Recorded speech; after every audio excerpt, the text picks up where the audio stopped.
Buenas tardes.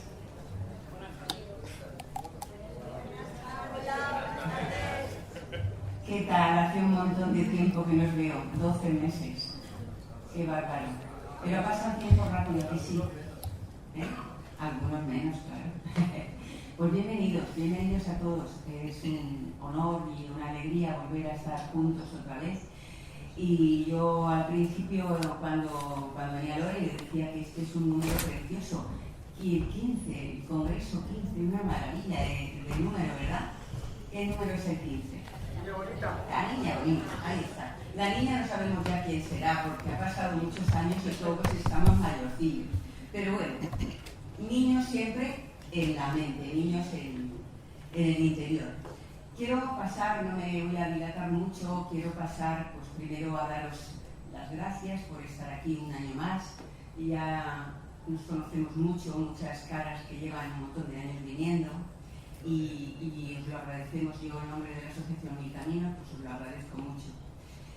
También quiero agradecer pues la predisposición y el buen hacer de todos los técnicos que hay aquí en este centro cultural, que son maravillosos, que nos ponen siempre al alcance de la mano todas las facilidades para que todo salga bien. Bueno, pues va desde aquí nuestro agradecimiento, chicos. También quería resaltar, hacer notar, porque hay gente que viene por primera vez, pues también decirles y deciros que recordéis que todos los invitados del Congreso vienen de forma totalmente gratuita. Vienen porque les gusta su profesión y por la amistad. Básicamente es eso, y porque además aquí se pasa muy bien, ¿sí o no? Sí. Pobrecito, sí. No se ha oído. Bueno, también, pues, justo por eso, para guardar un cierto agradecimiento y, bueno, desde el corazón, también queríamos deciros que a la entrada, pues ahí están los vidreros de todos los años.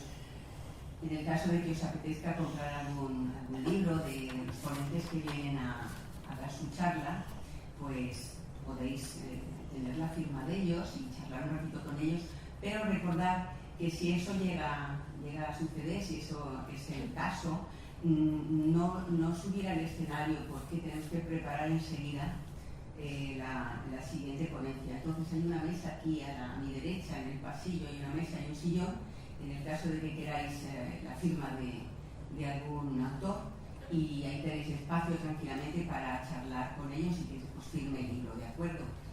Simplemente es una aclaración, porque subir al escenario supone pues, un retraso del siguiente. Bueno, recordaros también algo imprescindible, porque estamos en una era en que los móviles nos acompañan a todos sitios. Aquí por respeto vamos a silenciarlos, los ponemos en vibrador o los apagamos para que no suenen en el momento de más miedo. Porque fijaros, podemos padecer del corazón. Bueno, que sea del agrado de todos vosotros y perdonadnos si hay algún error o alguna cosa que no sea de vuestro agrado, porque no es nuestra intención, ¿de acuerdo? Bueno, paso ya a presentar a nuestro primer conferenciante de hoy. Muchos me conocéis, pero bueno, a lo mejor otros no, porque hay gente nueva. Entonces, abre este congreso nuestro querido amigo Lorenzo Fernández.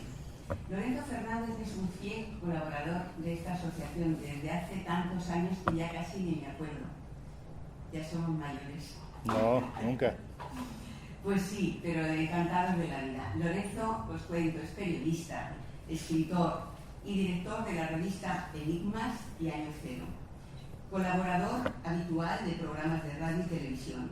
Participa en la tertulia La Zona Cero dentro del programa La Rosa de los Vientos. Y también en el programa de radio Lo Mejor que te puede pasar de Nuria Roca en Melodía FM. Ahí le podéis escuchar. Autor de numerosos libros, como Las claves del Código Da Vinci, Rex Mundi, La Área del Terror, Terrores Nocturnos, El Vampiro de Silesia y otros. Su última obra, Templarios, Nazis y Objetos Sagrados. En esta ocasión viene a hablarnos de la música del misterio, las bandas sonoras y los casos reales. Pues es un placer tenerte otra vez entre nosotros. Un fuerte aplauso a Lorenzo.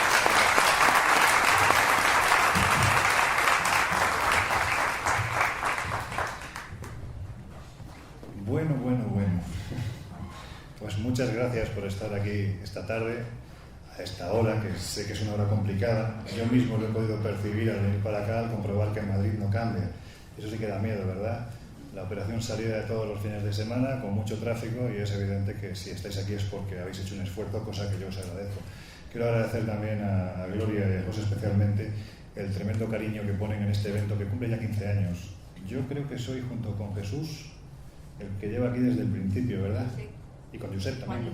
Y Juan Ignacio también. Bueno, más gente. En fin, no me quedo con la exclusiva, hay más gente. Sí, pero somos los 4 jinetes del apocalipsis, ¿no? Y la verdad es que es un placer, ¿no? Cuando Gloria en alguna ocasión, algún año, ha tardado un poquitín más de la cuenta en llamarnos, ya te entra la ansiedad. Es como, este año no me llama o este año no lo hace. Y sabemos todos los que nos dedicamos a esto del periodismo del misterio y los que disfrutamos contando historias como las que, bueno, pues os voy a intentar narrar a lo largo de esta tarde, que esta es una cita ineludible para nosotros. ¿Por qué? Porque generalmente, cuando ha habido congresos de estas características en Madrid, congresos además que tienen este sentido altruista, ¿no?, en el que todos podéis entrar gratuitamente, pues generalmente han estado abocados al fracaso.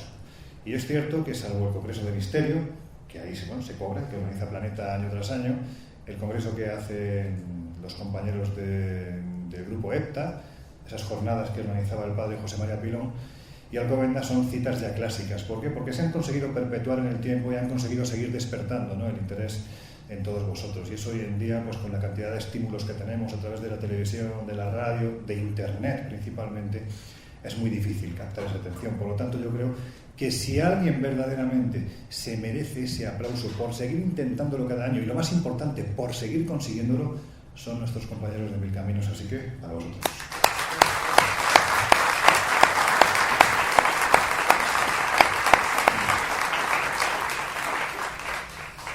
Y ahora, claro, la pregunta es, ¿estáis preparados para pasar un buen rato? Iba a decir, no, un mal rato.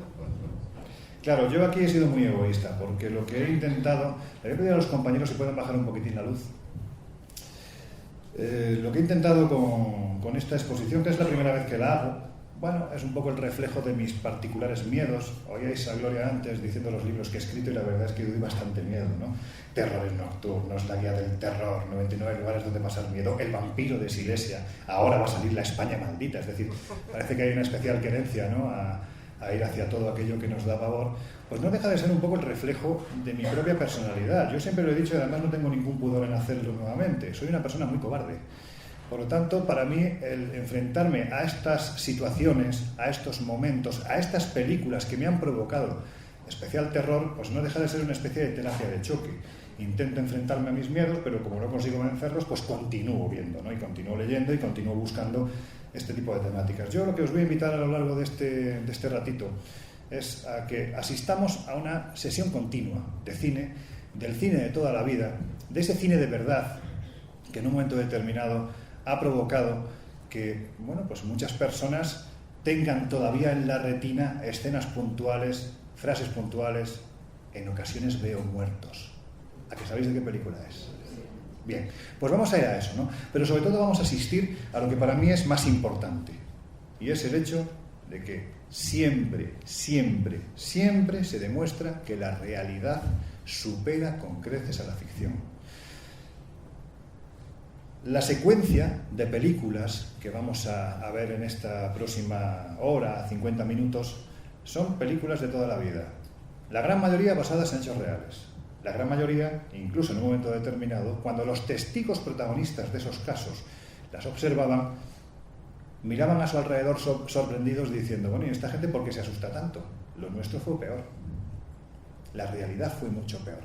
Y también, por supuesto, vamos a intentar esbozar pues esas películas que de una forma u otra tienen esa catalogación de malditas, ¿no?, porque se han dado una serie de circunstancias alrededor de las mismas, pues que ha hecho que ese número de muertes, ese número de incendios, ese número de fenómenos paranormales supere con creces a la estadística que podemos plantearnos en un rodaje normal y corriente. Pero vamos a empezar poniendo músicas. En cada una de las películas en la que vamos a hacer una pequeña parada, os voy a empezar poniendo la música, y salvo los frikis que están sentados en 1, 2, 3, 4, que son la quinta o sexta fila, que sí lo saben, los jóvenes investigadores del misterio. El resto, pues os voy a pedir que vosotros os calláis y el resto a ver si sois capaces de identificar de qué película estamos hablando.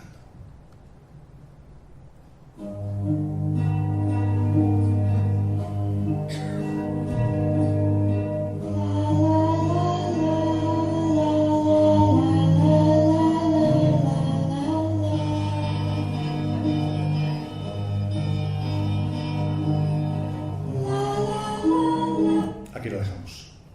Con el la la la ya es suficiente, ¿verdad? No es el de Massiel, este es un poco más siniestro. Esta película, a mí particularmente en su momento, yo la vi en principios de los 80, me provocó una gran conmoción. Antes de que me digáis cuál es, porque estoy convencido de que muchos de vosotros sabéis perfectamente de qué película estamos hablando, pues lo que voy a hacer es que antes de que me respondáis, en cada una de las películas vamos a ver su tráiler correspondiente.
Esta risa es mía, ¿eh? Bueno, qué peliculita esta. La verdad es que tenemos la imagen, ¿verdad?, de los abuelos. Los abuelos siempre tienen que ser gente con buena cara, ¿verdad? Gente entrañable, gente que en un momento determinado, pues, cuidan de los nietos, ¿verdad? Pues estos abuelos son horribles. Los que salen en esta película son verdaderamente horribles. La semilla del diablo, Rosemary's Baby. Esta película se estrenó el 3 de febrero del año 1969. El director era el grandísimo Roman Polanski. Y esta película nació maldita, siguió siendo maldita y todavía hoy continúa siendo maldita. Es una película que además, aquí tenemos a Roman Polanski, el artífice de la cinta y además posiblemente, la gran víctima de este producto que se hizo, o que a él lo hizo por lo menos internacionalmente conocido, pero que le provocó una serie de problemas personales, familiares, pues me imagino que los peores que se pueden producir, ¿no? Esta película fue rodada en un edificio muy llamativo del que vamos a hablar a continuación, pero es importante reseñar que, si no sabéis el argumento, Rosemary's Baby no deja de ser esa cinta en la que la protagonista, Mia Farrow en este caso, pues está embarazada ni más ni menos que del hijo del demonio, del anticristo. Y hay un grupo de personajes, como esta simpática abuelita, que velan porque ese niño, el nacimiento de ese niño, llegue a buen puerto, para que no haya nada que lo interrumpa. Evidentemente la madre, Mia Farrow en este caso, no sabe que en su que en sus entrañas está ni más ni menos que el mismísimo hijo del diablo. Roman Polanski, que era un hombre y sigue siendo un hombre tremendamente meticuloso a la hora de argumentar sus películas, al mostrar determinados rituales reconocidos dentro del satanismo, lo que hizo fue acudir a las fuentes originales. Y por aquel entonces, en Estados Unidos, existía una organización religiosa conocida como la Iglesia de Satán. Esta Iglesia de Satán estaba dirigida por Anton Szandor LaVey, el Papa Negro. Y este señor fue el que asesoró a Roman Polanski para desarrollar los rituales satánicos que se celebraban a lo largo de esta película para que fueran los más certeros posibles. Es decir, no se trataba de una ficción, él quería mostrar exactamente cómo eran en aquel entonces, en la década de los 60, los ritos satánicos que celebraba la Iglesia de Satán. Bueno, pues esto parece ser que no gustó demasiado, especialmente a aquellos fanáticos convencidos de que su religión era la primera y, en segundo lugar, de que esos secretos jamás debían de ser desvelados. Por eso se montaron, alrededor del edificio donde esto se grabó, se montaron una serie de manifestaciones a la cabeza de las cuales se encontraba este señor, a que tiene pinta de estar muy cuerdo. Estaba loco de remate, todavía no lucía esa esvástica en la frente con la que ha pasado a ser prácticamente un icono del mal. Charles Satan Manson se llamaba. Este señor no fue el artífice de lo que ocurría después, pero sí fue el inductor. De una forma u otra, en venganza a todo lo que se había desvelado a lo largo de la película, también incluso en base pues, a una serie de creencias, este hombre era un homófobo radical, odiaba a los homosexuales de una forma tremenda, orquestó la matanza de Cielo Drive, en la que, entre otras personas, fue brutalmente asesinada Sharon Tate, la mujer de Roman Polanski. No voy a ahondar en detalles, porque de una forma u otra aquí comienza la maldición de esta película, de La semilla del diablo. Pero sí os diré que Sharon Tate fue encontrada... Claro, es que si digo que no voy a entrar en detalles, ¿para qué voy a contar esto? Pero bueno, lo voy a decir. Fue encontrada ahorcada, colgada de una viga en su casa, en su mansión de Cielo Drive, junto con otras personas. Estaba embarazada de 8 meses y, bueno, pues prácticamente descuartizada. Esto no es ketchup. Esto es pues, una de las instantáneas que registró la policía cuando acudió a esta casa de Cielo Drive. Pues para que os hagáis una idea, es una fotografía que yo creo que representa claramente qué fue lo que ocurrió esa terrible noche en este hogar. Hay muchas más imágenes, pero evidentemente no es el momento ni el lugar para ponerlas. Forman parte del sumario policial, del sumario judicial, pero evidentemente nos podemos hacer una idea de que si la cocina estaba así, imaginad cómo estaba el resto de la casa, ¿no? Pero a partir de ese instante, no solo la película, sino incluso el lugar donde se grabó la misma, se empezó a ganar fama de maldito. Me imagino que todos, o casi todos los que disfrutáis con estas cosas del misterio, sabéis lo que tenemos en imagen. Otra pista. En ese edificio, donde se grabó La semilla del diablo, vivía este señor que tenemos en imagen, John Lennon. Fue, porque los datos no lo tengo de la cabeza, el 8 de diciembre del año 1980, cuando Mark David Chapman, en la puerta del edificio Dakota, conocidos por otros como el edificio Drácula, fue asesinado este auténtico genio de la paz y genio de la música que era John Lennon. De una forma u otra, la maldición de La semilla del diablo se fue extendiendo con el paso de los años y se agarró con fuerza al lugar donde había sido grabada la película.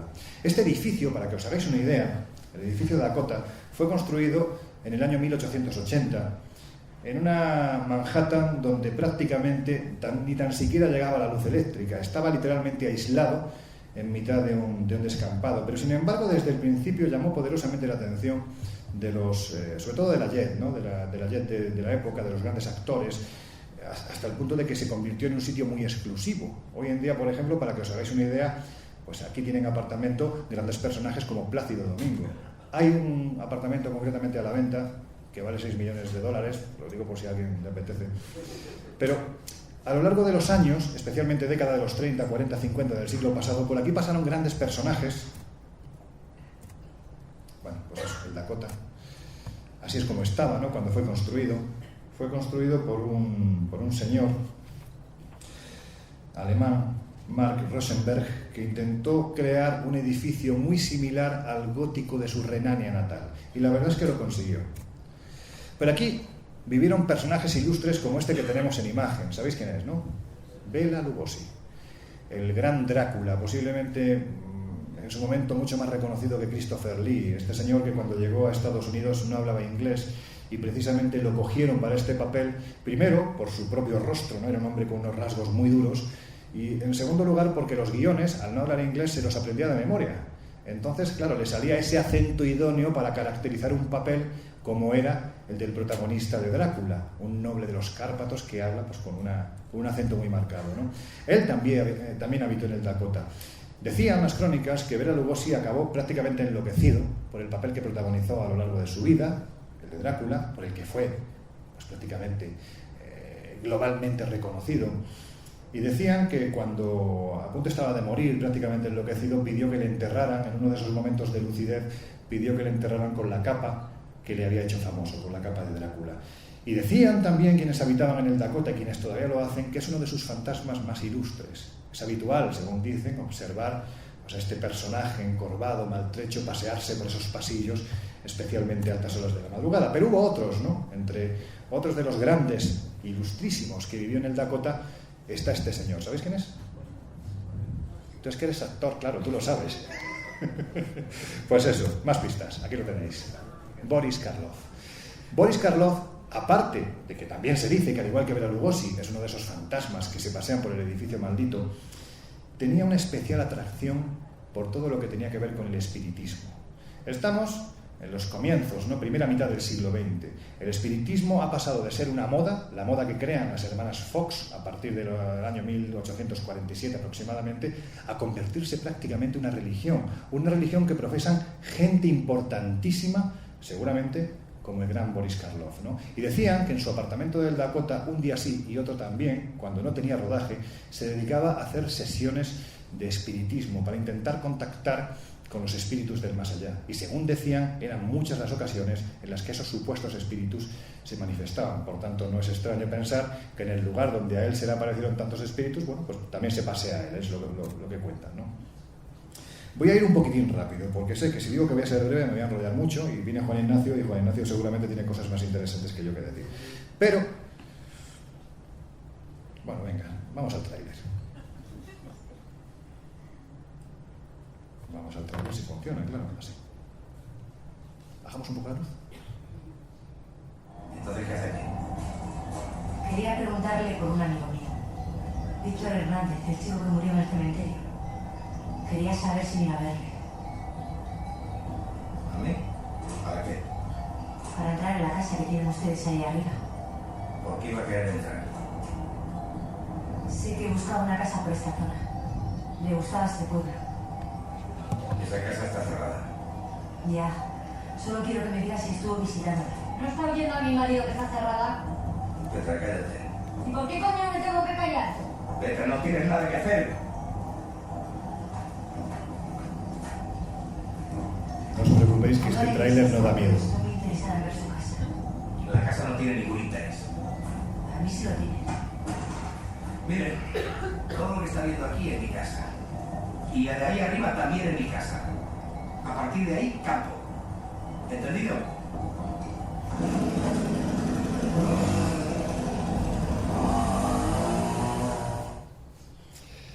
Evidentemente no nos podemos olvidar de las películas españolas, que también las ha habido, muy buenas y además directamente relacionadas con nuestros temas. Aquí estáis más despistados, ¿verdad? Tú, Rafa, no digas nada. Estáis más despistados, no sabéis qué película es, ¿verdad? Pero el caso es que el protagonista insiste constantemente en su casa, es mi casa, mi casa, mi casa. ¿Qué casa encantada o cuál es la casa encantada más importante de la historia de España? Esto es un ejercicio. Venga, a ver que lo adivina. A ver, los especialistas, ¿cuál es? El Palacio de Lina es un fraude. Digo auténtica. Venga, a ver los especialistas. Están ahí en esa fila, están dudando. ¿No? Es muy evidente. 99.9 se llama esta película. Efectivamente. Se estrenó en el año 1997 y el director fue Agustí Villaronga. Y esta película, 99.9, es para los amantes del misterio es una delicia. ¿Por qué? Primero porque pasó casi sin pena ni gloria, fue muy desconocida a pesar de los grandes actores, ¿no?, que hemos podido ver. Pero sobre todo porque tocaba muchos palos de ese misterio genuino español. En primer lugar, María Barranco era la presentadora de un programa de radio especializado en estos temas. Un mal día recibe una llamada que es la que de una forma u otra desvela toda la trama. No os la voy a contar porque verdaderamente, si tenéis oportunidad, es una película que os aseguro que merece la pena. ¿Por qué? Porque hay una serie de escenas cuando la trama se abre en la que aparece la gran Terele Pávez, que parece una auténtica bruja, pero que recuerda mucho a María Gómez Cámara, la dueña de la Casa de las Caras. Y además, esa casa a la que se refería el actor, casa, no es ni más ni menos que una casa que en la misma película no dejan de aparecer caras en el suelo. Ya os va sonando, ¿verdad? Pues evidentemente esta película, en un porcentaje muy elevado del metraje, está basada en la historia de las caras de Belmez de la Moraleda. Aquí tenemos al pueblo, la iglesia. Esta fotografía está tomada justo desde la casa que hay enfrente de la Casa de las Caras, porque la Casa de las Caras antiguamente era el antiguo cementerio de la localidad. Se levantó sobre el cementerio. Son argumentos, ¿verdad?, para que posteriormente ocurran cosas raras. Pues sí, ocurrieron, y además muy gordas, ¿no? Estamos en el 23 de agosto del año 1971, en Sierra Mágina, provincia de Jaén, una de las serranías más deprimidas, uno de los lugares más inaccesibles posiblemente de la península en aquel entonces, y en la casa de María Gómez Cámara y Juan Pereira Sánchez ocurre lo imposible. La dueña está cocinando, recordaba perfectamente en las muchas conversaciones que tuve con ella, que tenía entre sus manos a su nieto, y que estaba cocinando en ese viejo fogón de leña, como se cocinaba entonces, una sartén de pimientos. El aceite no paraba de saltar, era habitual. Y era habitual que cuando se terminaba la cocina, pues retiraban las escorias, retiraban la leña, retiraban el aceite que había caído y a cocinar de nuevo. Lo que pasa es que cuando en esta ocasión, ese 23 de agosto, María Gómez Cámara retiró las escorias, lo que descubrió en ese suelo no tenía ningún sentido. Era un rostro, una cara que la miraba literalmente como un auténtico fantasma de piedra clavada en ese suelo de cemento. Claro, la revolución fue total, pero evidentemente imperó la cordura y pensaron que lógicamente aquello no era más que un capricho de ese suelo de cemento que había sido impregnado con aceite. Lo que ocurre es que cuando levantaron el cemento y volvieron a echar una nueva lechada, al cabo de unos días, el 12 de septiembre, volvió a aparecer la misma cara. Aquello ya no era producto de la casualidad. Pues bien, no os voy a contar la historia de Belmez, porque entonces sí que es verdad que tenemos para toda la tarde. Pero sí os diré que desde mi punto de vista, y os lo dice una persona que aparte de ser de Jaén, la primera vez que acudí a Belmez, el 28 de diciembre del año 1990, yo iba convencido, con la soberbia de un chaval de 18 años, de que aquello era un fraude. Y con los años me he dado cuenta de que si era un fraude no tenía ningún sentido, y de que además se aplicaron todos los filtros posibles para demostrar que al menos manipulación humana nunca hubo. Os puedo decir, primero, que tenemos que ubicarnos en el entorno sociocultural, especialmente político del que estamos hablando. Estamos en los estertores del régimen de Franco, pero todavía la Iglesia tiene muchísimo poder. Evidentemente en una casa no podían producirse fenómenos paranormales porque aquello o era un fraude o era satánico. Hubo una orden, en este caso tuvimos la fortuna inmensa en su momento, en el año 92, tanto Iker como yo, de poder conseguir el que para nosotros es el documento periodístico clave de toda esta historia. Porque evidentemente cuando tú tienes la duda de si es un fraude o no, pues ¿qué haces? Vacías esa habitación, esa estancia de cualquier tipo de contenido, cierras la puerta y no dejas entrar a nadie. Pero para asegurarte de que no hay manipulación llamas a un notario. Y nosotros conseguimos localizar 25 años después al notario Antonio Palacios Luque, que fue el hombre que encerró literalmente la habitación cocina donde aparecían las caras. Y no solo eso, aparte de entrevistarlo, logramos acceder al protocolo notarial. Y ahí se explicaba perfectamente cómo esa habitación cocina había quedado sellada a cal y canto. Se habían colocado unos lacres con una serie de sellos que el propio notario había puesto, habían sido tapados a su vez con algodones para que la numeración que se había colocado en esos lacres nadie la conociera salvo el notario y el protocolo notarial. Y el suelo además había sido cubierto con un gran plástico, ¿no?, dividido en 36 partes, que el fotógrafo del pueblo había fotografiado uno por uno para, al levantar el precinto, comprobar que aquello no había sido manipulado. Claro, la sorpresa fue cuando 2 meses y medio después se levanta ese precinto, el notario certifica que el lacre no ha sido manipulado, que los dígitos están perfectos, que el sellado es correcto, que nadie ha metido mano allí, y sin embargo refleja ese protocolo notarial que donde en un principio detectaban 6, 7 caras, es decir, una principal y varias caras satélite alrededor de la grande, ya había más de 30 formaciones. Y allí no había manipulación. Evidentemente el siguiente paso fue excavar en ese suelo. ¿Y qué fue lo que encontraron? Restos óseos. Aquello estaba colocado sobre un cementerio. No era nada raro. Lo que ocurre es que, y esto lo cuentan las crónicas tanto periodísticas como los propios testigos, o la persona que se comió el marrón de ir a hacer el agujero en la Casa Encantada, Sebastián Fuentes León, era el maestro de obras del ayuntamiento, pues este hombre tuvo que hacer un agujero y cuando empezó a sacar huesos no extrañó, como os digo. Lo que pasa es que no encontraron ni una cabeza. Ni una sola cabeza. Es curioso que justo lo que se manifestaba en ese suelo de cemento fueran rostros, algunos incluso cabezas enteras. Para mí os puedo decir que es el fenómeno paranormal más importante de la historia, sin lugar a dudas, que es totalmente auténtico. Que seguramente si hubiera salido en Estados Unidos se hubiera investigado más en profundidad, incluso hubieran hecho promoción del mismo, estoy convencido. Pero como apareció en la provincia, en la sierra más deprimida, de la provincia más deprimida, de la región más deprimida de España, nadie le prestó atención y quienes se la prestaron fue para decir que aquello era un fraude. Un fraude que se ha mantenido 45 años. Un fraude que no ha hecho que los dueños de la casa, que vivían miserablemente al comienzo del fenómeno, dejaran 4 décadas después de vivir miserablemente. ¿Cuál era entonces la intencionalidad? Vuelvo a repetir, esto surge durante el régimen de Franco. No se podía jugar. El alcalde del pueblo, Manuel Rodríguez Rivas, fue convocado a Madrid por el ministro de la Gobernación, un alcalde de pueblo. Fue llevado al despacho del ministro de la Gobernación y le dijo: o terminas con el fenómeno o tú y los que estáis detrás vais a la cárcel. Y él, valiente, siendo consciente de que defendía su verdad, la honestidad de la gente de su pueblo, lo único que dijo fue: coloca 2 guardias civiles a la entrada y no dejes tú que entre la gente. Os digo que para mí es el fenómeno paranormal. Pero vamos a dar un nuevo salto. De nuevo nos vamos a América y a ver si os suena esta musiquita. Va despacito, más despacito.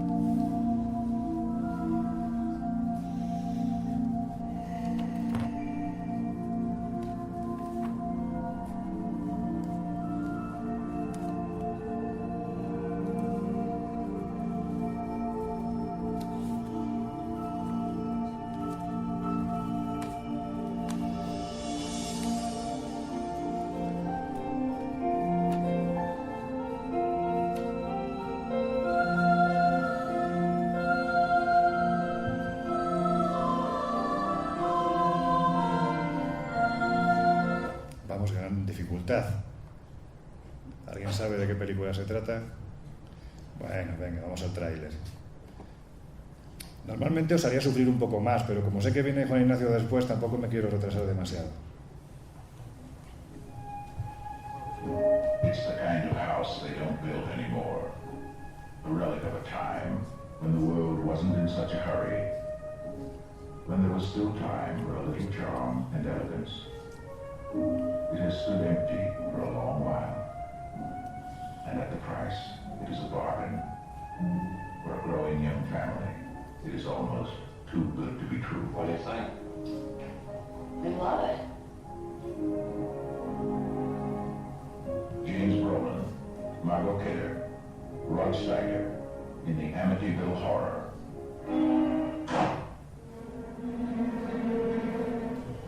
God's peace in this house.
8 days after the Lutz family moved into their dream house. They were running for their lives. What happened to them is an experience in terror you will never forget, and you will believe in the Amityville Horror. From the best-selling book that made millions believe in... Bueno, vamos a dejar al señor de la voz grave. Vuelvo a repetir. La realidad supera con creces a la ficción. Y lo que acabáis de ver fue superado con creces. Esta película es terror en Amityville. Se estrenó el 27 de julio del año 1979. El director era Stuart Rosenberg. Y esta película estaba basada en un suceso real. Pero antes de ir al suceso real, vamos a hablar de esta pareja. Porque es la pareja que dio a conocer los sucesos, entre otros muchos, de Amityville. Es una pareja muy especial. Son Ed y Lorraine Warren. Seguramente muchos de vosotros habéis oído hablar de una película relativamente reciente, Expediente Warren, donde digamos que los hechos están basados en las investigaciones de esta pareja. Es una pareja muy particular, ¿no? Porque en este caso Ed, desde muy pequeñito, notó que tenía una especial sensibilidad hacia este tipo de fenómenos, no porque los percibiera, sino porque él en su propia casa aseguraba que en más de una ocasión se producían fenómenos paranormales. Él aseguraba que, pues, por ejemplo, en su habitación de los armarios aparecían una serie de luces que cobraban formas antropomorfas y que le hizo preguntarse, claro, yo me imagino que lo que nos pasaría a cualquiera de nosotros, yo particularmente me iría directamente al cuarto de baño, pero este señor decidió preguntarse qué era aquello y empezó a investigar. Y con el tiempo, a los 19 años, conoció a Lorraine Warren. Ed se especializó en demonología y Lorraine era una persona que tenía esa capacidad de ver lo que el resto de mortales no somos ni tan siquiera capaces de intuir. Era una especie de vidente, medium, con una facilidad extraordinaria para percibir, especialmente para percibir cuando hablábamos de algo tan terrible como es el mal, ¿no? Bueno, pues hay que decir que ellos fundaron la primera gran sociedad norteamericana dedicada a la investigación de estos temas. Le pusieron además, siendo norteamericano, un nombre curioso, la New England Society for Psychical Research. Bueno, pues a partir de ahí esta gente empezó a cobrar una fama extraordinaria porque se dedicaban a investigar casos, se hicieron inmensamente ricos, nunca cobraban, jamás cobraban a los protagonistas de estos sucesos, a la gente que estaba sufriendo en sus carnes este tipo de fenómenos. Simplemente pedían que les pagaran el transporte y les pagaran la estancia. Pero sí es cierto que en aquella televisión incipiente de los años 50-60, pues esta gente empezó a salir y se hicieron extraordinariamente famosos. Bueno, pues hay que decir que todo parecía ir bien hasta la noche del 13 de noviembre del año 1974. Ese día, después de 22 años luchando contra una enfermedad que los médicos desde el principio dijeron que era terminal, fallecía la madre de Ed Warren. Era una persona a la que el propio demonólogo estaba muy ligado. Tenía una especial devoción por su madre. La madre murió a las 3:15 de la mañana. Pues bien, a las 3:15 del 13 de noviembre de 1974, en el momento en el que está expirando la madre de Ed Warren, se produce un suceso terrible. En Long Island, en el 112 de Ocean Avenue, se produce un crimen. Este señor, Ronald DeFoe, mata a sus 4 hermanos y a sus padres. Cuando la policía llega a la casa, se encuentra una escena terrible, no solo por el asesinato, sino porque él está literalmente hecho un ovillo en el suelo, gritando, lamentándose, diciendo que él no ha sido consciente de lo que ha ocurrido, que ha sido la casa la que lo ha poseído. Pues bien, esto dio pie a que unos meses después, evidentemente, Ronald DeFoe fue encarcelado. 8 meses después, el matrimonio Lutz, Kathy y George Lutz, que eran vecinos y sabían perfectamente lo que había ocurrido en este lugar, decidieron comprar la casa junto a sus 2 hijos. Y allí se fueron a vivir. Yo me imagino que, claro, evidentemente en una casa en la que ha ocurrido algo tan terrible, pues el precio había bajado y eso fue lo que motivó para que Kathy y George se fueran a vivir aquí. Lo que ocurre es que ya desde el principio empezaron a percibir que lo que allí ocurría no era normal. De hecho, esa escena que habéis visto, ¿no?, en la que el sacerdote se gira y aparece pues un enjambre de moscas pegados al espejo, al cristal, fue algo que se produjo en la realidad, al menos eso cuentan las crónicas, ¿no? Pero en este caso en la habitación de los niños. Los niños a altas horas de la madrugada gritaban desesperados porque había un enjambre de moscas en la habitación que aparentemente habían salido de ningún lugar y que literalmente les estaban atacando, les estaban picando, les estaban mordiendo. Pero no solo esto, en ocasiones de las paredes de esta casa empezaban a surgir una especie de fluidos de tonos rojizos que conformaban mensajes. Hubo quien llegó incluso a decir que aquello era sangre. ¿Qué fue lo que hicieron los Lutz? Pues evidentemente me imagino que lo que en aquel tiempo hubiera hecho cualquiera, llevar un sacerdote. Y ese sacerdote se acercó a la casa.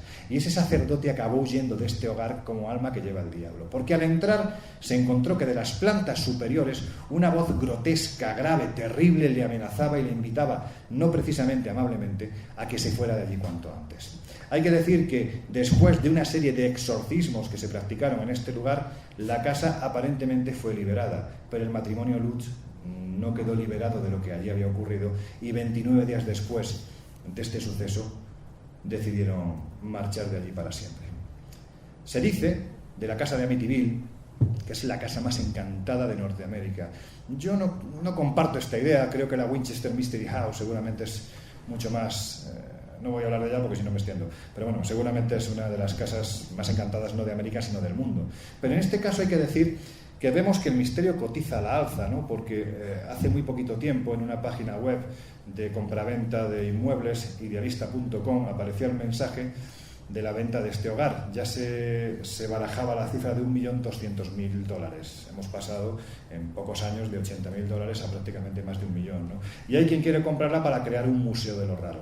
Entre otros, pues estaban muy interesados Noet, que falleció en el año 2006, pero sí Lorraine, que como os digo se ha convertido en un personaje pues carismático, ¿no? En la prensa del misterio, en la prensa nacional prácticamente, en la televisión sobre todo de Norteamérica. En su casa, de hecho, tiene un museo donde expone todos esos objetos malditos que han ido cogiendo a lo largo de su trayectoria como investigadores de lo paranormal en esos lugares que supuestamente estaban encantados. Hay que decir que George Lutz, una de las cosas que a mí más me llamó la atención, es que a partir de las 3:15 de la mañana, cuando vivía en esta casa, empezó a notar una especie de mutación. La familia decía que se volvía terriblemente irascible, que su rostro cambiaba, que daba la sensación de que ese hombre en aquel momento quería acabar con la vida de todos los que se encontraban en ese hogar, al punto de que tuvieron que llamar a la policía. Y la policía tuvo que intervenir y detener a este hombre que estaba cargado de odio.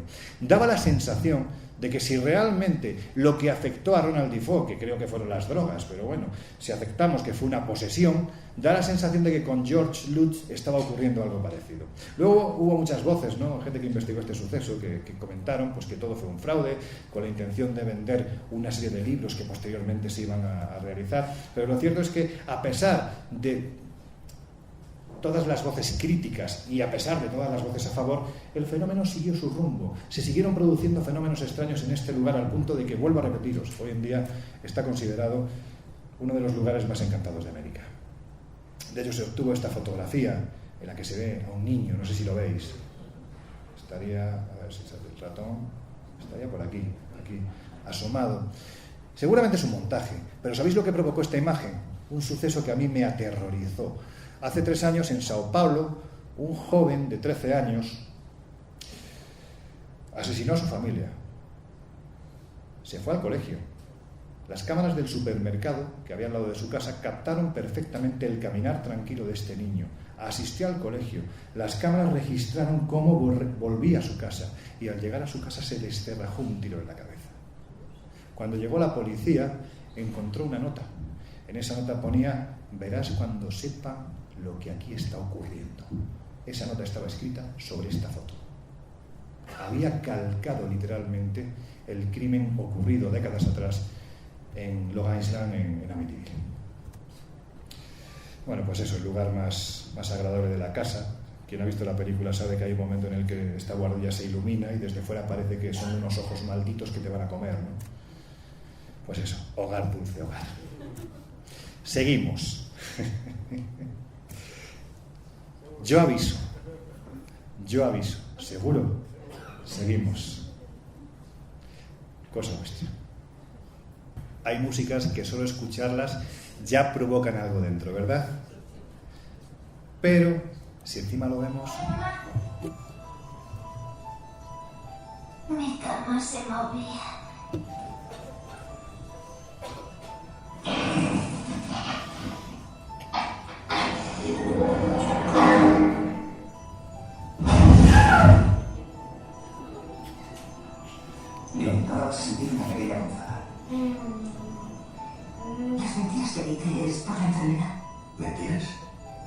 como que su cama se cuelga y esas cosas.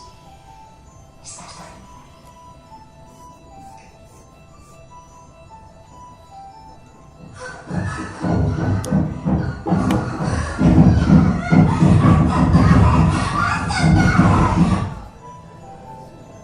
Qué bien se oye, ¿verdad?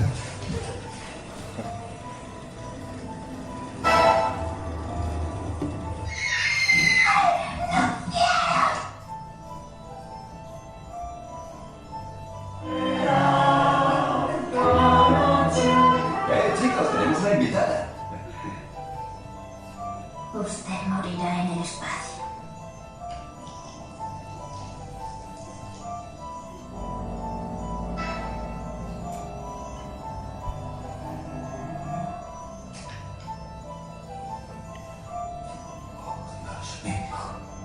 Esto lo han visto todos los psiquiatras del mundo y ellos me han enviado a usted. A usted enviarme también a ellos. Que son los cielos que nadie va a ayudar.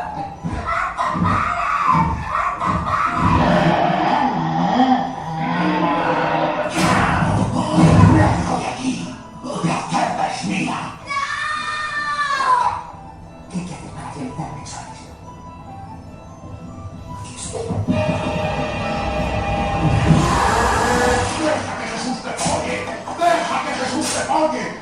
¿Has visto lo que ha hecho la cochina de tu hija? Bueno, yo creo que es bastante, ¿verdad? Yo he avisado, que conste que he avisado, por lo menos lo he intentado. Bueno, sé que soy un poco cabroncete, también lo voy a reconocer. Me vas a disculpar. Esta noche te acuerdas de mí, ¿no? Ya he visto por ahí a alguien también tapándose, ¿verdad? A mí me provoca el mismo efecto. Lo que pasa es que, claro, no sabéis vosotros que yo tengo la pantalla un poco tumbada y, claro, no lo veo bien. Por eso miro, si no, no miraría, seguro, porque es una de las películas que a mí... no voy a decir que me cuesta ver porque la he visto una vez. Y no la voy a ver más. No, es que esto no se puede ver. Pero bueno, aquí tenéis escenas un poco más amables, ¿no? De lo que fue este rodaje. El Exorcista se estrenó... Es que claro, es que tenemos que ver la fecha en la que se estrenó esta película y el terror tan terrible que nos sigue provocando. Es que se estrenó el 1 de septiembre de 1975. Es que son muchos años. Director William Friedkin. Bueno, pues esta película en su momento, el estreno, es una obviedad lo que os voy a decir, pero provocó que hubiera ambulancias en la puerta, y no solo que hubiera ambulancias, sino que faltaran ambulancias al final de la proyección, ¿no? Porque fue mucha la gente que se enfrentó por primera vez a algo físico, directo, con una intervención aparentemente demoníaca, ¿no? Aquí tenemos escenas, ¿no?, de cómo se va construyendo en diferentes momentos, ¿no?, esta película. Yo la verdad es que alucino, yo no sé quiénes serían los padres de Linda Blair, pero es para matarlos, ¿no? Porque claro, hacerla protagonizar una película como esta niña, claro, después no levantó cabeza, la torció. Aquí tenemos los diferentes moldes, ¿no?, que se realizaron pues para las escenas más gore. Pero, claro, es que El Exorcista también está basada en un caso real. Este caso se produce en Maryland, concretamente en Bunker Hill Road, en el año 1949. Y el protagonista es un niño de 13 años, tenía un año más que los años que tenía la protagonista del Exorcista, en este caso eran 12, bueno, pues el niño, Robbie Mannheim, tenía 13 años. Y como os digo, fue un caso raro, tremendamente reconocido en su momento como real. Supuestamente en este momento sí se produjo una posesión, así lo confirmaron varios sacerdotes que fueron pasando por el hogar de este pequeño. Hay que decir que este niño se había quedado huérfano, vivía con su tía.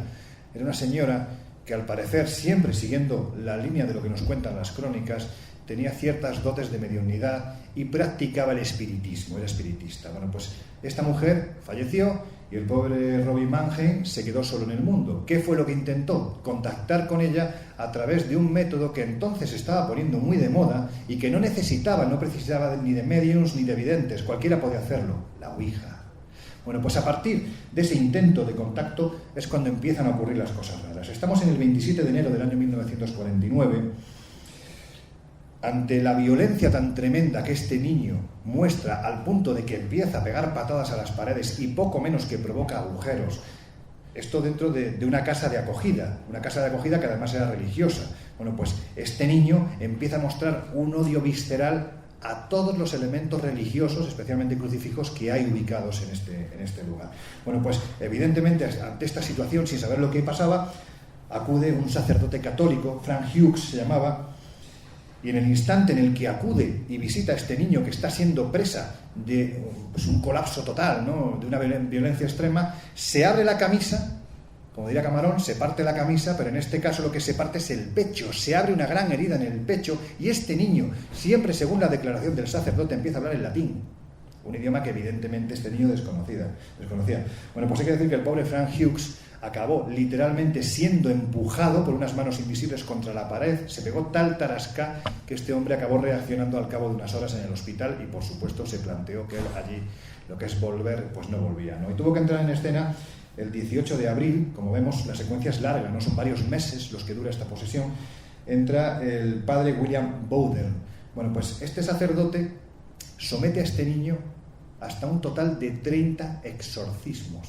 Y es precisamente en el exorcismo número 30 cuando logra que el niño pronuncie las frases que le está obligando a que hable, ¿no? Christus Domini. Por fin lo consigue y ahí termina el exorcismo. Lo interesante de este caso es que hace muy poquito tiempo, estamos hablando del año 2004, 2005 aproximadamente, en la Universidad de San Luis, en Estados Unidos, analizaron este suceso varios sacerdotes, ¿no? Y llegaron a la conclusión de que este niño, bueno, pues no tenían la certeza de si fue o no poseído por entes malignos. Decían que pudo sufrir algún tipo de enfermedad mental. Evidentemente estamos en el año 49, la ciencia, la psicología, la psiquiatría tenía todavía mucho que avanzar, y que la sensación que da es que el niño no se inventó lo que contaba. De hecho, uno de los testigos, que es uno de los amigos del sacerdote que exorcizó a este niño, Thomas Allen, que para que os hagáis una idea es un pope, es un gran hombre, ¿no?, en lo que al estudio de temas religiosos se refiere en Estados Unidos, pues aseguró que el propio padre Bowden le había dicho que, bueno, él decía, textualmente os cito, decía, él me habló más sobre el niño y lo mucho que sufrió, pero sí me dijo que aquella noche aquellas noches algo ocurrió en aquel lugar que era completamente exógeno, que no formaba parte de la mentalidad de un niño. Era algo que desde fuera aparentemente estaba manipulando a este pequeño. Pues eso, es un caso real. Voy a ir rápido porque ya veo que está por aquí mi amigo Juan Ignacio. ¿Cuándo tengo, Gloria? De todas formas, si queréis que termine ya, lo termino, ¿eh? Pues no quiero tampoco haceros pasar un mal rato. Yo me lo estoy pasando pipa, ¿eh? Bueno, me gusta este cine, claro, pero entiendo que en ocasiones ya me sale, veo muertos, venga. Vamos a una película un poquitín más amable. Música.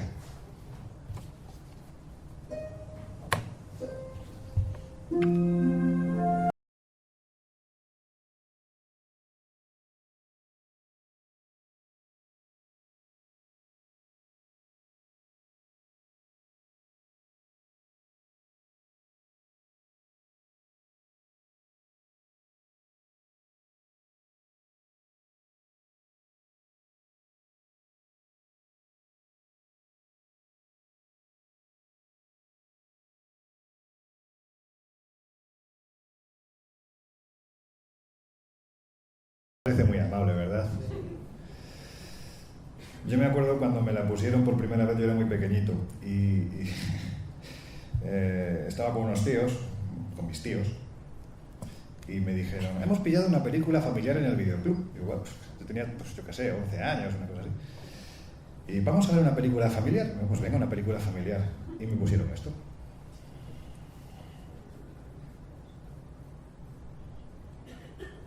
The house looks just like the one next to it. And the one next to that. And the one next to that. A young couple live in it. Give Cat a kiss. With their 3 children.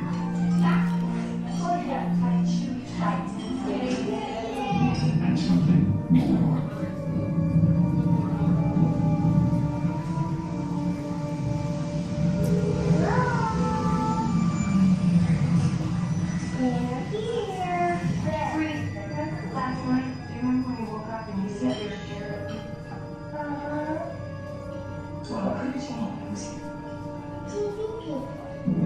Socrates. wondering if maybe you had experienced any disturbances. What kind of disturbance?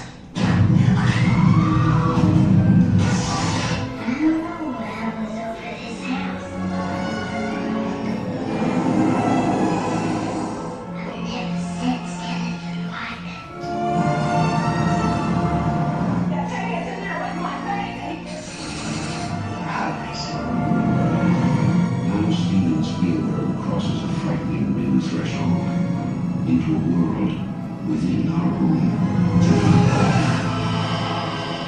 Its form is revealed. Its focus is clear. And the games are over.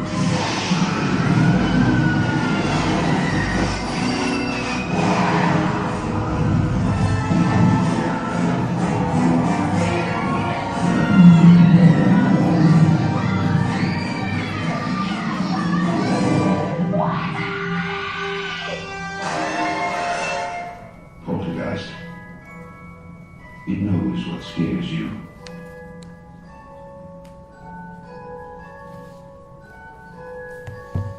A veces la música amable engaña, ¿verdad? Bueno, pues os decía que tenía 11 años, no, tenía 10 años, porque esta película se estrenó el 15 de septiembre del año 1982 y la dirigía Top Hopper. Bueno, pues es uno de los clásicos, ¿no? Aquí no hay un caso real. Seguramente detrás de Poltergeist podría haber muchísimos casos reales, no sé si tan llevados al extremo. A mí particularmente este personaje que hay en pantalla me provocó muchas noches de terror, ¿no? Desde entonces yo los muñecos arlequinados no soy capaz de verlo, porque además no sé si recordáis la escena del niño que estaba tumbado en la cama, el muñeco está en la esquina, en un momento determinado el niño lo mira así como diciendo se tapa con la manta y cuando se la vuelve a quitar el muñeco ya no está en la esquina, digamos que está a esta distancia, ¿no? De la cara. A mí aquello me provocó pues eso, ¿no? Bueno, y este señor tan simpático también. Pero en fin, lo interesante de Poltergeist no es solo... ¿Te ha recordado a alguien? ¿A que sí? Sí, aquí mi compañero Jesús Ortega de la revista Enigmas le ha recordado a alguien que conocemos, pero no voy a decir quién porque si no van a decir que soy muy malo. Bueno, el caso es que esta película, más que estar... voy a quitarla porque si no me voy a reír. Más que basarnos en un caso real, es la propia historia maldita que tenía. No se conté anteriormente que, por ejemplo, durante el rodaje del Exorcista hubo un momento en el que prácticamente un día sí y otro también tenía que ir un sacerdote católico a bendecir el estudio, porque ocurrían todo tipo de cosas extrañas, ¿no? De hecho, hubo un actor, que no recuerdo ahora mismo el nombre, que murió durante el rodaje poco después de haber rodado su propia muerte. Se produjeron una serie de incendios en el propio estudio que superaban con creces a la estadística, ¿no? A la casualidad. Por lo tanto, llegaron a la conclusión de que allí estaba pasando algo y por si acaso, pues tenían a su cura que estaba bendiciendo. Pero en este caso, en el caso de Poltergeist, realmente sí podemos hablar de una película maldita, ¿no? Porque se produjeron tal cantidad de muertes que, vuelvo a repetir, sobrepasa con creces a la estadística, ¿no? A la posibilidad. Quizás decían que todo podía ser provocado porque... Esto forma parte, no sé si de una leyenda urbana o fue real. Decían que la escena en la que hay una piscina que se está construyendo, unos personajes que se caen dentro de la piscina y empiezan de repente a salir muertos, decían que se habían utilizado cadáveres reales. Eso decían, ¿no? Forma parte de la leyenda urbana, pero lo cierto es que a partir de ahí se empiezan a producir muertes. Quizás la más llamativa fue la de esta niña. Esta niña no llegó ni tan siquiera a ver el estreno de la película. Se llamaba Heather O'Rourke, era Caroline, recordáis, ¿no? En la película, y falleció con 12 años víctima de una estenosis intestinal. Luego había otro personaje, Dana, que era la hermana mayor de esta niña, la actriz era Dominique Dunne, que acabó siendo estrangulada por su pareja. Julian Beck, el reverendo Kane, también murió poco después de grabar la segunda parte, víctima de un cáncer de estómago fulminante.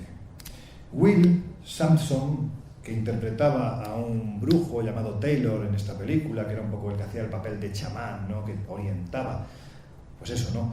Que oiga, que no construyan por muchas ganas que tengan de construir, no construyan encima de un cementerio indio, porque luego pasan estas cosas. Bueno, pues este señor también murió, además siendo operado de corazón en la propia mesa de operaciones. En total fueron 5 personajes los que fallecieron en las 3 partes. 5 personajes fundamentales en esta trama, ¿no? Y a partir de ahí, como os digo, se ganó fama de maldita. Gloria, ¿cuánto tiempo me queda? 5 minutos. Pues entonces voy a pasar, lo siento, ay, qué pena. Vamos a pasar, Ed y Lorraine, volvemos al expediente real en el que se basó la película Expediente Warren. Aquí tenéis a Lorraine Warren en su casa, detrás tenéis a la auténtica muñeca Annabelle, a la auténtica, está justo detrás. Pero es que no quiero dejar pasar una de mis favoritas. A ver si sabéis de qué es esta música.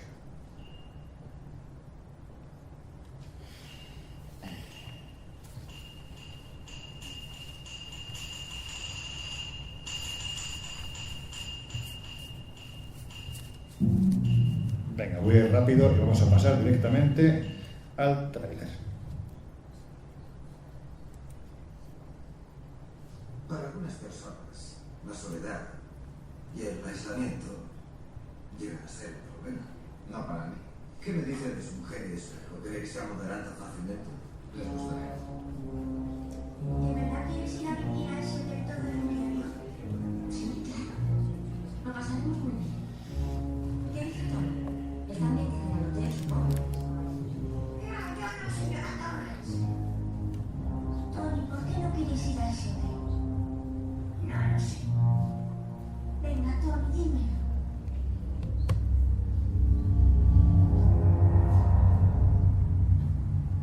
¿Qué hay en la 237? Nada. Tú no debes acercarte por allí nunca. No debes entrar. ¿Me entiendes? No entres.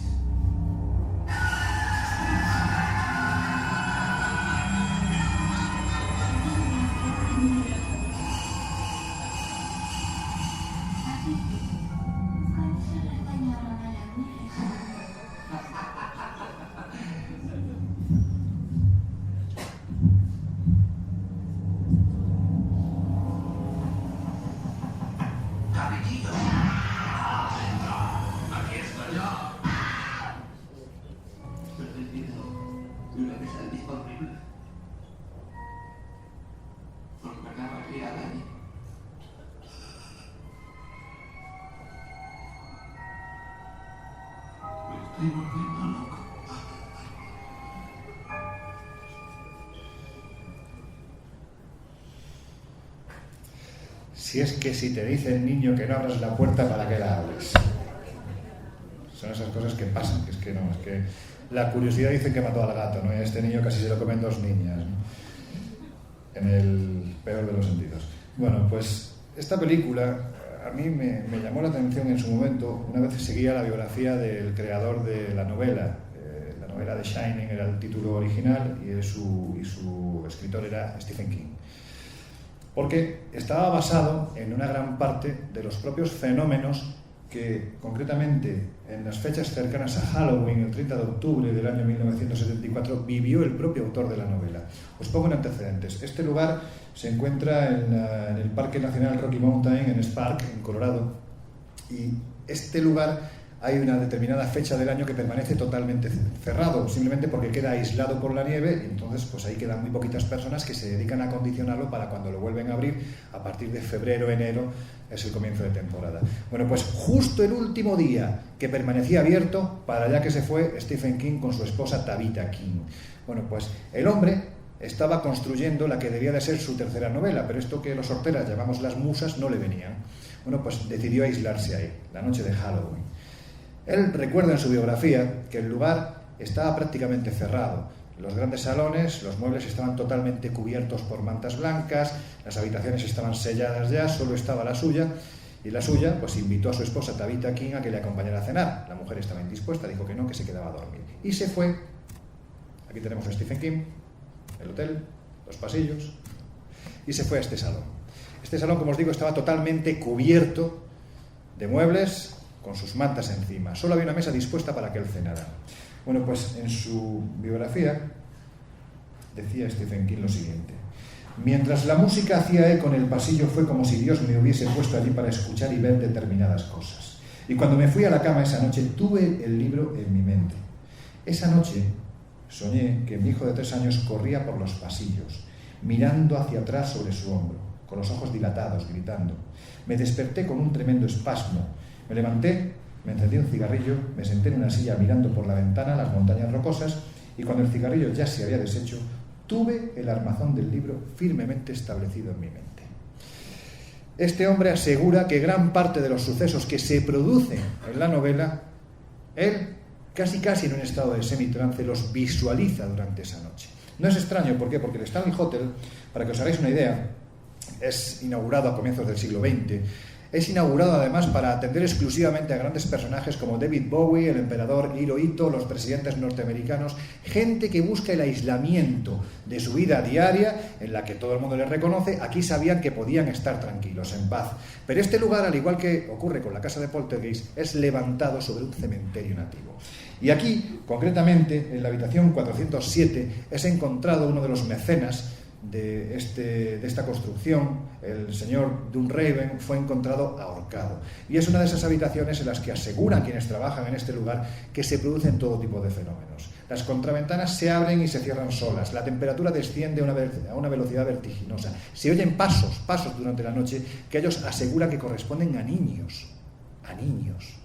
Es curioso cuando se profundiza en la investigación, y lo hace el propio Stephen King, que el cementerio que se encontraba en este lugar era precisamente y exclusivamente dedicado para enterrar a los niños. Os podría contar muchos fenómenos paranormales que se producen en este lugar, pero quiero terminar ya. Bueno, esta es la 217, que es donde durmió Stephen King, si es que pudo esa noche. Pero sí querría terminar, mi favorita, no la voy a poner, pero bueno, ya para otra ocasión. Es Drácula, de Bram Stoker. Drácula de Francis Ford Coppola. Y como estuvo allí, pues me saco la foto para que me veáis, porque me siento muy orgulloso después de muchos viajes de haber ido allí. Esta es la tumba, donde supuestamente está enterrado en el monasterio Snagov, en mitad de una isla. No me preguntéis cómo, siempre lo digo, tampoco sé cómo, seguramente en estado de trance, como Stephen King. Era una isla, pero yo llegué andando. Y no soy Jesucristo. Pero el sacerdote ortodoxo de Poblada Barba, cuando me voy a aparecer por allí caminando, dijo: ¿pero tú dónde has salido? Lo intuí, porque no hablo rumano, pero por la cara que puso. Bueno, pues el caso es que aquí dicen que está enterrado este señor, Drácula. Vamos a este. Un caso terrible. Vamos a terminar con una película española. Tenía otra preparada y otra más, pero bueno, vamos a terminar con esta porque es el paradigma, ¿no?, de cómo en ocasiones la superstición puede cobrar forma, y cuando cobra forma despierta los peores terrores, los peores demonios que anidan en el interior del ser humano.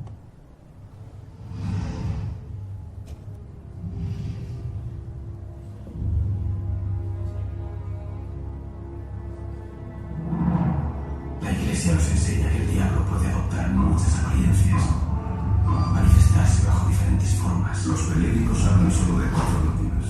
Son las que no hemos podido ocultar. ¿Por qué conservan los cuerpos? Por eso está usted aquí. Aquel día supe que era verdad.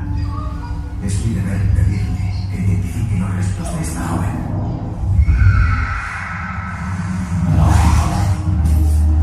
No es al lobo a quien debes temer.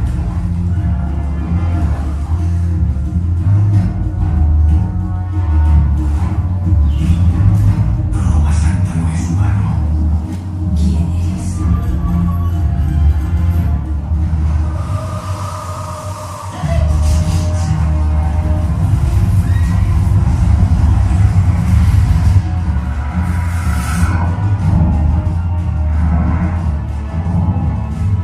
Cada vez mata más gente.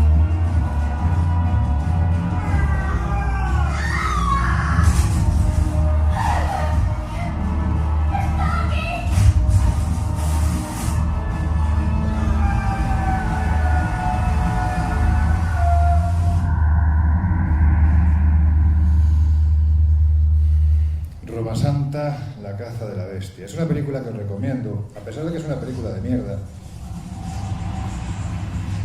Bueno, es muy buena, ¿eh? Joder, salió esto de repente. No, es una película bastante bien ambientada. El actor que hace de Roma Santa es fantástico. El recto, ¿ves? Precisamente el recto de actores son una mierda. O sea, no lo hacen bien, no recrean bien la trama de un caso que fue absolutamente real, que nos lleva a la primera mitad del siglo XIX, cuando en la aldea de Regueiro, en Orense, nace un señor llamado Manuel Blanco Roma Santa. Estamos en el año 1808. Este señor se casa con Francisca Gómez Vázquez, fallece a poco tiempo después, y este hombre decide en aquel tiempo difícil, ¿no?, en el que prácticamente atravesar las fronteras de Galicia, de esa Galicia profunda, esos montes boscosos, ¿no? Atravesarlas a esa Castilla más amable era muy difícil, ¿no? Y este hombre decide lanzarse al durísimo trabajo de buhonero. Bueno, pues al cabo de unos años vuelve a aparecer, en este caso por la aldea de Rebordechao, y es allí donde empieza su terrible vida. ¿Por qué? Porque él posteriormente, en un juicio que se celebró y que duró prácticamente 6 meses, está recogido de hecho en el archivo del Reino de Galicia, concretamente en la causa 1788 del hombre lobo. Así se titula esta causa. Él aseguraba haber sido víctima de la fada, de una maldición que lo convertía en lobo en noches de luna llena. Llegó a matar contabilizadas 7 personas. Cuando los médicos forenses, junto al juez, acudieron al lugar donde él había dejado los cadáveres, descubrieron algo sorprendente. Y es que la sensación que daba es que esos cadáveres habían sido descuartizados por un depredador de un tamaño gigantesco. Su modus operandi, para que os hagáis una idea, era el siguiente. Él, como buhonero que era, como persona que conocía los caminos de montaña, cogía a las jovencitas que querían ir a vivir a tener una vida mejor a Castilla, le prometía a sus padres que él se ocupaba mucho de dejarlas en la meta final, y bien que lo hacía, porque las mataba en el camino.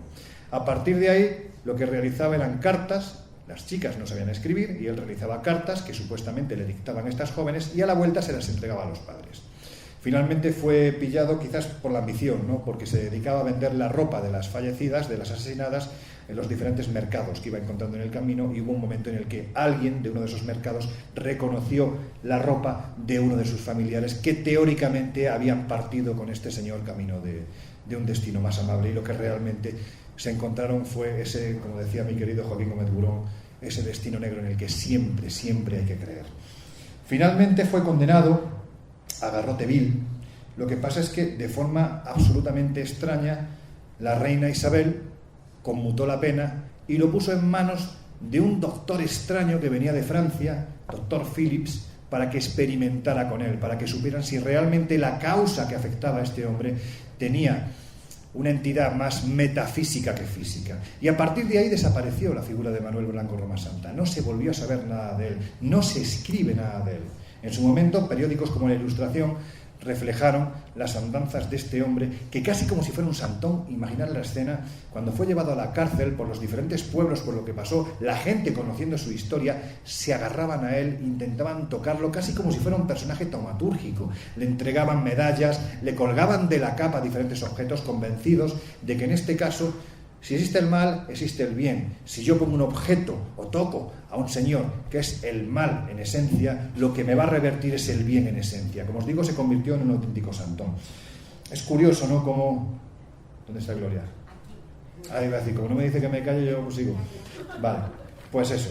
Os iba a contar algo muy interesante, pero lo siento, tengo que terminar. Sí os voy a dejar con el último estreno que se ha producido la semana pasada, que tiene como historia real un bosque que se encuentra a las faldas del monte Fuji en Japón. Es el bosque de Aokigahara, es el conocido como bosque de los suicidas. Para que os hagáis una idea, es un sitio en el que, teniendo 3.000 hectáreas, hay 300 operarios que cada día recorren el territorio para encontrar a las gentes que, según se dice, como si fuera una suerte de maldición, atraídas por el influjo maligno de este bosque, de este mar de bosques, que es la traducción de Aokigahara, van a este sitio para acabar con su vida. Así que vemos el vídeo. Antes de ver el vídeo, os voy a poner una foto que es real. Esta imagen es real, pero lo interesante de este lugar es que los cuerpos a veces pasan muchos años hasta que son encontrados. Terminamos con esta película que mola. Bueno, pues eso, este es un lugar, como os digo, además tiene su historia maldita no de ahora, es decir, es una historia que nos lleva hasta incluso la época de la Edad Media, ¿no? Donde aquí se abandonaban, pues cuando había una familia numerosa, no había suficiente alimento para todos, los niños eran abandonados en este bosque, pues para que murieran literalmente por inanición. Se creía que este bosque estaba poblado por unas entidades muy oscuras que eran los que, en cierto modo, aceptaban esa ofrenda. También se abandonaban a los ancianos en este lugar, pues cuando ya se consideraba que no tenía ninguna función que cumplir. Por lo tanto, es un sitio de los considerados malditos. Y bueno, pues después de esto, de esta sesión continua, solo os pido que no dejéis de ir al cine, que merece la pena, que hay historias muy chulas, ¿no?, que nos cuentan, porque quieren saber lo que podemos ver en ocasiones. Así que eso, muchas gracias.